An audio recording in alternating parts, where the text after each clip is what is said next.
basé donc en Normandie, près de Putanges.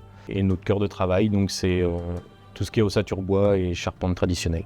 Pour cette réalisation, nous avons la charpente à créer sur la partie embarquement de la future gare de Valkyrie.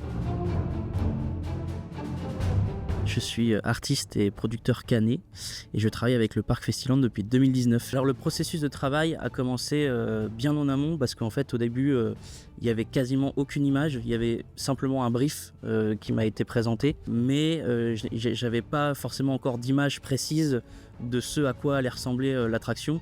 Et ça a été assez compliqué et à la fois il y a eu quand même une certaine liberté parce qu'en fait certes le brief était précis, mais ça m'a permis aussi de laisser un peu mon imagination partir un peu à droite à gauche. Et c'est ça qui a été très intéressant dans le processus. Ouais.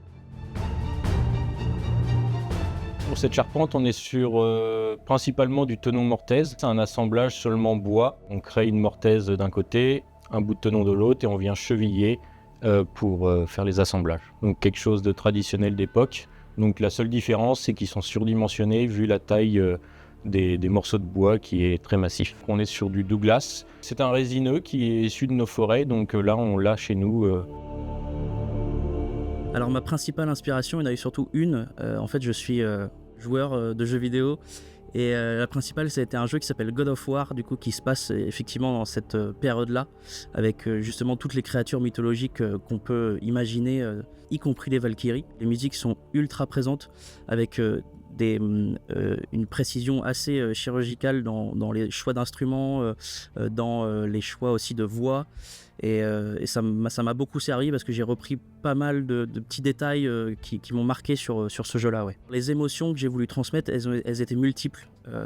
Parce qu'en fait, quand on pense à Valkyrie, on pense à plusieurs choses. On pense à une certaine élégance, certaine féminité. Mais il y a aussi un côté très guerrier qui est incarné par la force, par la puissance. Et en fait, toute la difficulté a été de jauger en fait, ces deux émotions-là. C'est-à-dire qu'il fallait quand même quelque chose d'assez musical pour représenter l'élégance, la féminité, mais il fallait aussi quelque chose parfois d'assez atonal, donc où il n'y a pas forcément, c'est plus des ambiances sonores avec beaucoup de percussions, beaucoup de cordes un peu dissonantes, ce genre de choses, pour représenter un peu plus l'aspect chaotique et guerrier qu'on peut imaginer avec les Valkyries.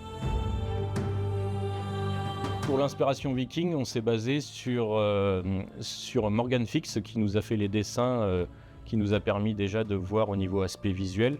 Et de là, on est parti avec nos fournisseurs, on a fait des choix de matériaux, des choix d'aspect de finition. Donc là, on va être sur du brossage. On vient brosser le bois afin de défibrer le bois pour les veines tendres. Et ensuite, avec la lasure opaque, on continue à garder l'aspect bois vieilli. Visuellement, on a un aspect texturé et au toucher aussi.